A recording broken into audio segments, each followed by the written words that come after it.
شریف کا مفہوم بیان کر رہا ہوں۔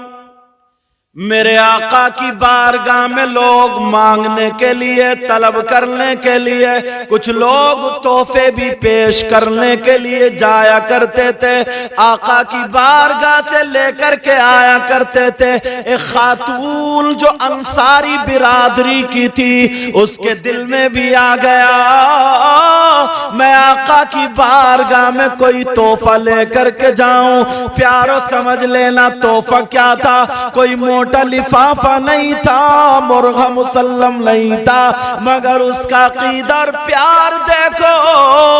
وہ روزانہ غسل کرتی تھی، خوشبو لگاتی تھی، اور 2 رکعت نماز پڑھنے کے بعد ایک کپڑا بننے بیٹھتی تھی، اور ہر تاگے پر میرے آقا کا نام لیا کرتی تھی۔ واہ زندہ باد۔ توجہ سمجھ میں آ رہی بات؟ الحمدللہ۔ اب ایک تاگا جیسے عورتیں سویٹر وغیرہ بنتی نا، پہلے اس وقت کپڑے، تو ہر تاگے پہ محمد الرسول اللہ، محمد الرسول اللہ، ہر تاگے پر۔ اور اس عورت نے کبھی اس کپڑے کو بغیر وضو ہاتھ نہیں لگایا۔ وہ چادر بن لی گئی، اس چادر پر حاشیہ بھی تھا۔ حاشیہ سمجھو بارڈر۔ یہ میرا رومال دیکھ رہے ہیں تو یہ کناری جو بنی ہوئی ہے، سمجھے، اس پہ وہ بھی تھا۔ حدیث میں آیا، اس کا ذکر اس لیے بتا رہا ہوں۔ اللہ اللہ، وہ چادر کو اس نے جو آقا کے نام سے بنی، اس نے طے بنائی، اب انتظار کرنے لگی کسی دن آقا کی بارگاہ میں پیش کروں گی، مگر آتی ہے بغیر وضو سے ہاتھ نہیں لگاتی ہے۔ اس نے چادر کی طے بنائی، اور بنانے کے بعد آقا کی بارگاہ میں حاضر ہو گئی، اور کہنے لگی پیارے آقا، ساری دنیا سے نرالے آقا، اے آقا میں آپ کی بارگاہ میں حاضر ہوئی ہوں، تمنا لے کر کے آئی ہوں، آرزو لے کر کے آئی ہوں، آقا میری تمنا کو، میری آرزو کو واپس نہ کرنا۔ آقا آپ کی بارگاہ سے کبھی کوئی خالی ہاتھ نہیں گیا، آقا میں بھی آئی ہوں، تمنا کی لڑیاں پرو کر لے کر آئی ہوں۔ میرے نبی بولے صاف صاف لفظوں میں کہو، آقا یہ چادر میں نے اپنے ہاتھ سے بنی ہے، یہ تحفہ ہے، اسے قبول فرما لے۔ واہ بھائی واہ، زندہ باد زندہ باد۔ اسے قبول فرما لے۔ اب جب قبول کر لیا، میرے نبی دیکھ رہے ہیں، چپ ہیں تھوڑی دیر کے لیے۔ وہ کہنے لگی آقا آپ کی بارگاہ سے کبھی بھی کوئی مایوس نہیں گیا، آقا میں مایوس جانا نہیں چاہتی۔ جی میرے نبی نے اس کو لے لیا، کہنے لگی آقا ایک آرزو اور ہے۔ کہا وہ کیا؟ کہا آقا آپ اس کو زیب تن فرما لینا، آسان لفظوں میں کہہ دوں، آپ اس کو پہن لینا، اب سمجھ جاؤ گا آسان لفظوں میں۔ کہا آقا آپ اسے پہن لینا، استعمال کر لینا۔ حدیث کا مفہوم بتا رہا ہوں میں یہ، آقا اس کو پہن لینا۔ میرے نبی نے کہا ٹھیک ہے جاؤ۔ اللہ اللہ، میرے نبی نے اس کو استعمال کیا، مگر حدیث میں آتا ہے نبی نے اس کا امامہ نہیں بنایا، نبی نے اس کا کپڑا نہیں بنایا، نبی نے اس کا جبہ نہیں بنایا، میرے نبی نے اسے تہبند کی جگہ استعمال کیا۔ واہ واہ واہ، سبحان اللہ۔ اس کا تہمت بنا لیا۔ اب جب تہمت بنایا، بڑا خوبصورت لگا، تمام صحابہ کو پتا چل گیا یہ وہ تہمت ہے جو بغیر وضو کبھی ہاتھ نہیں لگایا، اور میرے آقا کا ہر تاگے پہ نام لے کر کے اس کو بنا گیا ہے۔ اب میرے نبی، اب دیکھنا ذرا بات آ رہی ہے، میرے نبی اسے باندھ کر نکلے، صحابہ رش کر رہے ہیں، کہہ رہے ہیں کیا اس عورت کی تمنا تھی یار، کیا کس انداز میں بنا۔ مگر ایک گاؤں کا رہنے والا صحابی آ گیا، واہ گاؤں کا بیچارہ سیدھا سادہ بھولا والا ہوتا ہے، اس کا دل بڑا صاف ہوتا ہے، منہ پہ کچھ بھی کہہ دیتا ہے نہیں؟ ایسا فرق ہوتا ہے نا۔ اب وہ آگے آقا کی بارگاہ میں، کبھی آقا کے چہرے کو دیکھے تو کبھی اس کو جبے شریف کو دیکھے تو کبھی اسی چادر کو دیکھے، اب بار بار نظر اسی چادر پہ، بار بار چادر۔ وہ کہنے لگا آقا آقا آپ کی بارگاہ سے کبھی کوئی خالی ہاتھ نہیں گیا، بڑی خوبصورت لگ رہی ہے نا یہ چادر، مجھے دے دیجئے۔ واہ میرے آقا یہ کہہ سکتے تھے نہیں مجھے کسی عورت نے بن کے دیا، میرے نبی نے لفظ نہیں فرمایا، وہ یاد رکھو نہیں فرمایا۔ میرے نبی بولے غلام میرا کلمہ پڑھنے والے آجا، میرے پیچھے پیچھے آجا، تجھے چادر دیے دیتا ہوں۔ اللہ اللہ، آگے آگے غلام ہے، پیچھے آگے آگے آقا ہے، پیچھے پیچھے غلام ہے، دونوں چلتے چلے جا رہے ہیں۔ میرے نبی حضرت عائشہ کے حجرے میں داخل ہوئے، وہ غلام باہر رہ گیا۔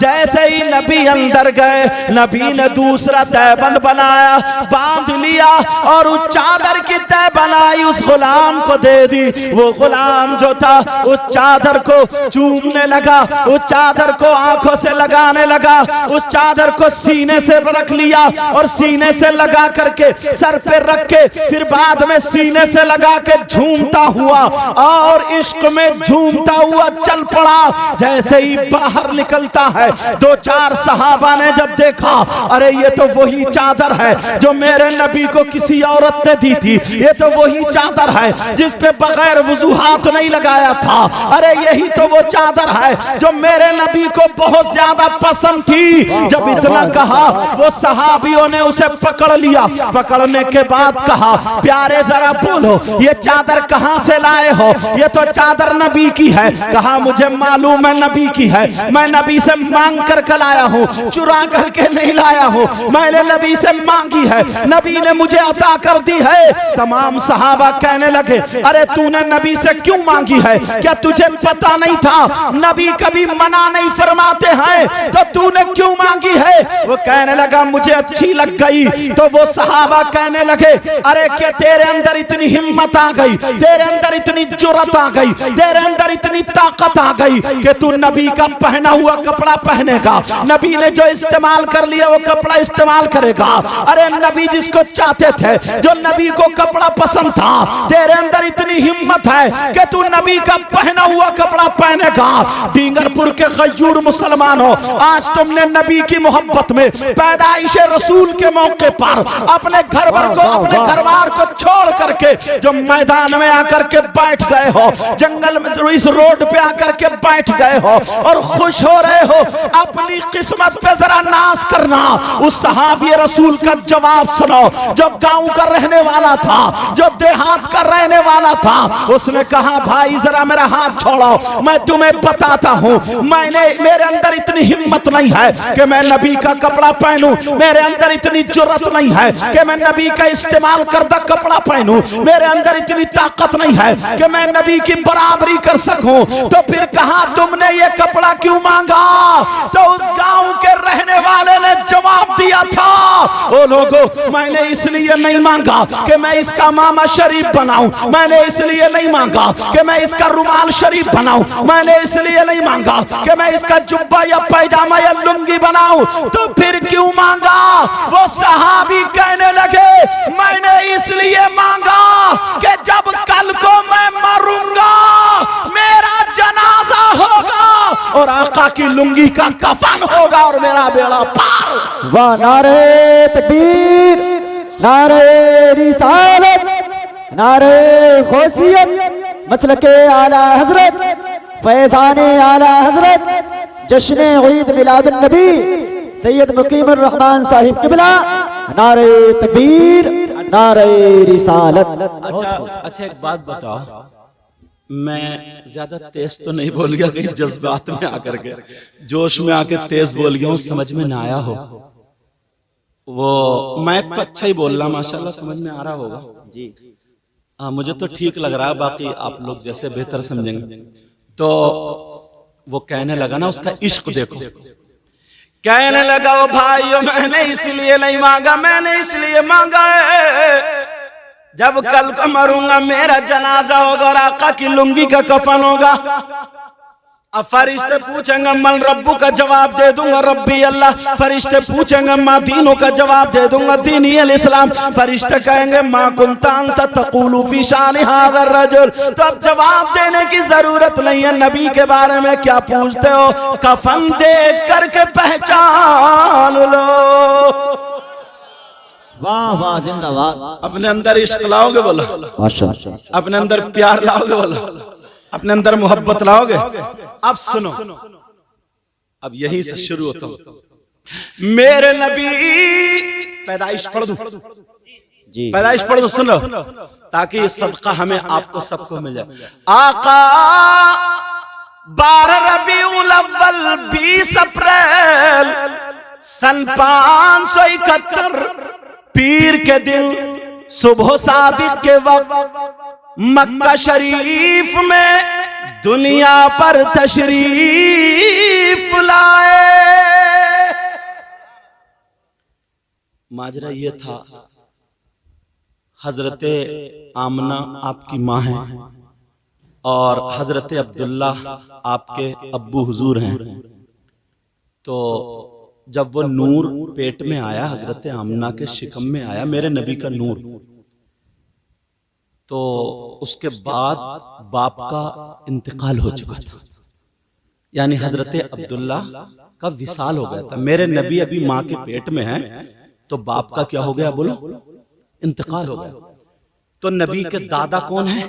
ان کا نام ہے عبد المطلب، یہ خانہ کعبہ کے کیا تھے بولو، متولی تھے، تو یہ دعائیں کرتے تھے اپنے انداز میں، جو بھی اس وقت کا انداز تھا دعائیں کرنے کا، وہ دعا کرتے تھے، میں اس کی ترجمانی کر رہا ہوں، ہم تو اپنے انداز میں بتائیں گے نا کہ میری بہو اکیلی رہ گئی ہے لیکن امید سے ہے بچے کی، دعا کرتے تھے اگر بہو کو بیٹا ہو جائے نا تو میرے عبداللہ کا چراغ روشن ہو جائے گا تاکہ نسل چل جائے، مگر کیا پتا تھا کہ عبداللہ کا ایسا بیٹا ہوگا کہ عبداللہ ہی کا چراغ روشن نہیں ہوگا، پوری دنیا کو روشن کر دے گا۔ واہ واہ بے شک، سبحان اللہ، ماشاءاللہ، بلکہ چراغ کی بات کر رہا، چاند سورج ہی انہی کے صدقے میں پیدا ہوئے جی۔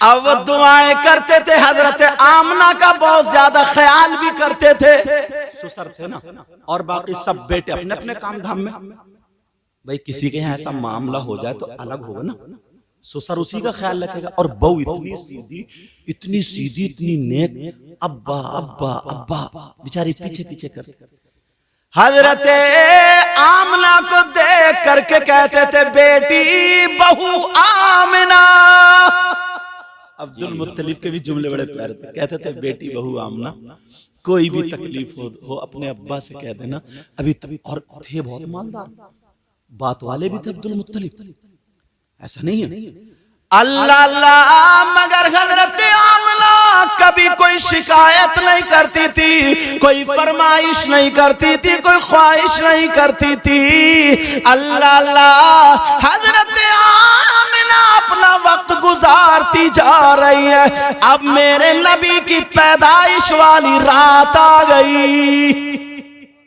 بے شک، اور بھی تاریخیں، مگر ایک تاریخ یہ بھی آئی ہے جو میں تمہیں سنا رہا ہوں، جی، حضرت آمنہ کے پاس اس وقت اتنے پیسے بھی نہیں تھے کہ تیل منگا لے اور چراغ میں ڈال لے، اپنے سسر سے نہیں کہا، آمنہ کے یہاں رات میں اس دن چراغ بھی نہیں جل رہا تھا، کیوں؟ یہ سبب بنایا اللہ تعالیٰ نے، اس لیے اب چراغ کی ضرورت نہیں، اب نور آئے گا۔ آمنہ خود فرماتے ہیں خرج منی نورا، مجھ سے نور نکلا، رات میں لیٹی ہیں، صبح صادق کا وقت آتا ہے، حضرت آمنہ فرماتی ہیں ایسا لگتا تھا چاند اور ستارے میرے آنگن میں جھک گئے، سبحان اللہ، اور جب پیدائش ہوئی فرماتی ہیں خرج منی نورا، مجھ مجھ سے نور نکلا. میں نے روڈ میں راستے میں جو اونٹ چل رہے تھے ان اونٹوں کی گردنیں اس کی روشنی میں دیکھ لی. واہ زندہ باد. ادھر میرے آقا دنیا پہ تشریف لائے تو حضرت آمنہ نے نا نبی کو ایسے کر کے ڈھک دیا کپڑے سے. اب جب کپڑے سے ڈھکا تو اس کپڑے کے اندر سے روشنی نا چھنک چھنک کے پورے کمرے کو روشن بنائے ہوئی تھی.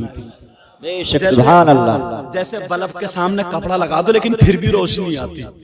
جی ادھر رات کا آخری حصہ صبح صادق کا وقت ادھر جو تھا ان کے دادا یعنی حضور کے دادا ہی ہوئے عبد المطلب خانہ کعبہ میں تھے.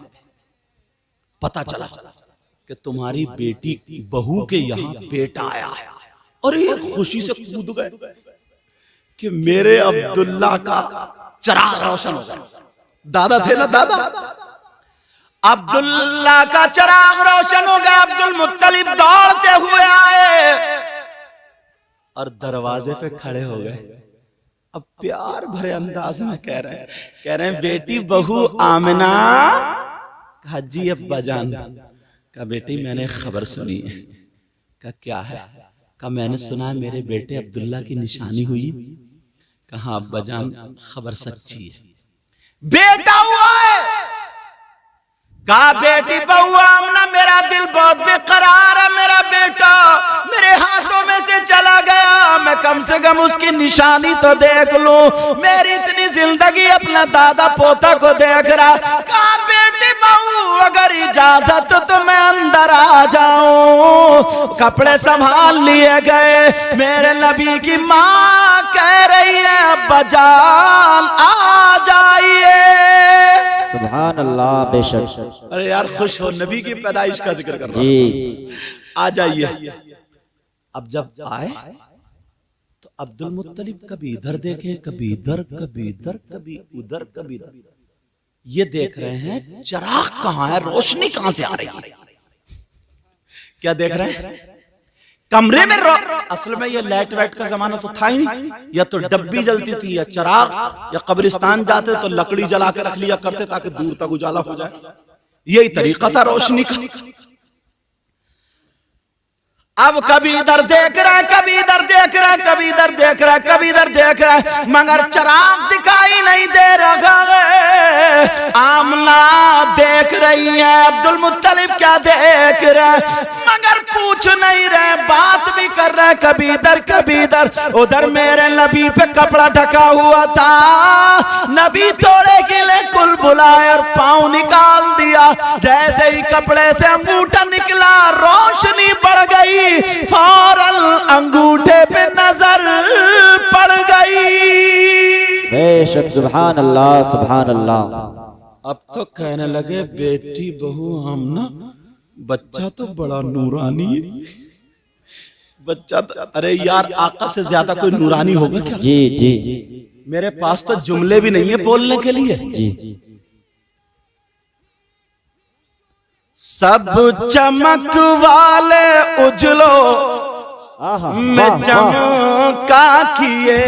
زندہ باد. ذرا پیار سے بولو نا سبحان اللہ. سب چمک والے اجلو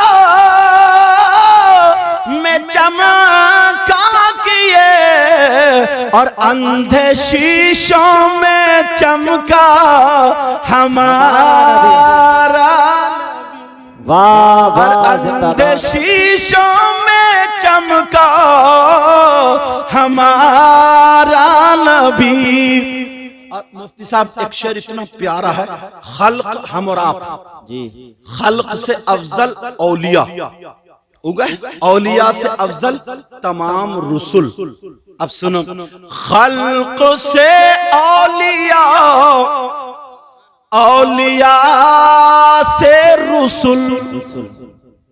خلق سے اولیاء اولیاء سے رسل اور رسولوں سے اعلیٰ ہمارا نبی. واہ واہ. زندہ باد زندہ باد. دادا کہنے لگے بیٹی بہو آمنہ بچہ تو بڑا نورانی ہے مجھے چہرہ دکھا دو. جی کیا کہنے لگے بیٹی؟ اب دادا تھے، خونی رشتہ تھا بھائی، دادا تھے. کہا مجھے بیٹی بے قراری اگر اجازت ہو تو. کہا ٹھیک ہے ابا جان. گود میں ماں نے لیا حضرت آمنہ نے. دھیرے دھیرے دھیرے دھیرے کپڑا ہٹا رہی ہیں، روشنی بڑھتی جا رہی ہے. کہنے لگے بیٹی بہو آمنہ اگر اجازت ہو تو میں گود میں لے لوں. کہا میں گود میں لے لوں. کہا ابا جان آپ کے بیٹے کی امانت ہے، لے لیجئے. گود میں لے لیا. کہا بیٹی بہو میرا دل چاہ رہا میں سے لے جاؤں کہیں. کہا لے جاؤ. کپڑا ابا جان 1 منٹ ٹھہرو. حضرت آمنہ نے فوراً کپڑا ڈھک دیا. اب ڈھکا ہوا بچہ اگر کسی کی گود میں ہو تو کوئی پہچان پائے گا؟ بولو نہیں پہچان. کچھ لوگ ایسے ماں سے پہچان لیں گے کہ فلاں کی بیٹی ہے یا بیوی ہے تو اسی کا بچہ ہوگا، ایسے تو پہچان سکتے ہیں مگر ویسے نہیں پہچان سکتے. اب عبد المطلب کی گود میں، دادا کی گود میں پوتا سارے نبیوں کا سردار لیٹے ہوئے. عبد المطلب چلے تو کہاں کو چلے؟ دریا پہ نہیں، گھومنے والی جگہ پہ نہیں، سیدھے خانہ کعبہ پہ لے کے گئے. میرے نبی کی پیدائش کے بعد سب سے پہلے میلاد کس نے پڑھا وہ بتا رہا ہوں. پیدائش کے بعد اب میلاد کون پڑھ رہا ہے؟ جو لوگ نا میلاد پہ فتوے، ارے کیوں لڑائی جھگڑے کر رہے ہو یار؟ سب کچھ ہمیں نبی کے صدقے میں ملا. اگر ہم نبی کا ہی ذکر نہیں کریں گے، نبی کا ہی میلاد نہیں کریں گے تو پھر کس کا کریں گے؟ پھر ہمارے پاس رہ کیا گیا؟ مگر لڑائی جھگڑے میں بس ختم ہو گئے. میرے نبی گود میں عبد المطلب جا رہے ہیں، جھومتے ہوئے جا رہے ہیں اور میرے آقا پہ کپڑا ڈھکا ہوا ہے. جیسے ہی خانہ کعبہ پر پہنچے تو آس پاس کے بت جو تھے وہ تر ترا کر کے گر گئے. واہ واہ زندہ باد. اور کعبہ جھومنے لگا. کعبے کو کیسے پتا چلا کون ہے؟ ذرا سوچنے کی بات، دل سے پڑھو تو یار. اگر تم کسی تمہارے ابا یا کوئی تمہیں اچھا لگتے ہو نا تو انہیں خوبیاں ملیں گی تمہیں، اور اگر تم کسی سے نفرت کرتے ہو نا تو اس کی برائیاں تمہیں ملیں گی. جی ذرا نبی کو نا پیار کی نظر سے دیکھو. ابو جہل نے دیکھا نبی کو مگر اس نے پیار کی نظر سے نہیں دیکھا تو رہ گئے ایسے کا ایسے ہی. اور ابو بکر نے دیکھا پیار کی نظر سے دیکھا تو سب کچھ ہو گئے. جی دونوں نے دیکھا نا، دیکھنے میں فرق ہے. اب میرے نبی جب خانہ کعبہ میں پہنچے، اللہ اللہ کعبہ جھومنے لگا. ایک قدم اندر ہے، ایک قدم باہر ہے. کعبے کی طرف دیوار سے آواز آنے لگی، ولد النبی المختار،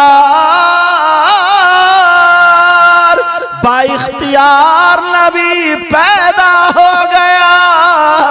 بے شک سبحان اللہ سبحان اللہ. جاء النبی المختار، با اختیار نبی پیدا ہو گیا، آ گیا. اب میلاد کس نے پڑھا؟ اگر تمہیں میلاد پہ فتوے لگانا نا تو سب سے پہلے کعبے پہ فتوہ لگا اور سیدھے جہنم میں چلے جاؤ. کیا فتووں کا شوق اٹھا ہے؟